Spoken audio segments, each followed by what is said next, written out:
Σήμερα πήγαμε στις Φοινικούδες στη Λάρνακα για να κάνουμε δημόσιο workout.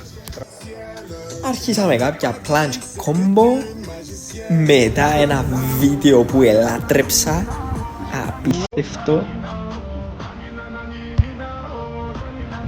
Μετά εννοείται ο Θεόδουλος κάνει τα δικά του, δεν υπάρχει βαρύτητα, αψηφά τους νόμους του Νεύτωνα.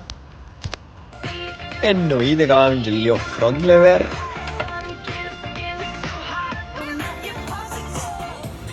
Μετά δοκίμαζα κάτι περίεργα πράγματα που είδα στο Instagram.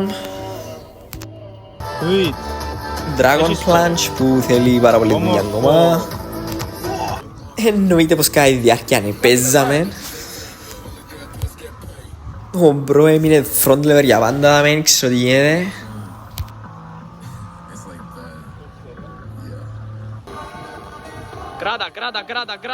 Κράτα.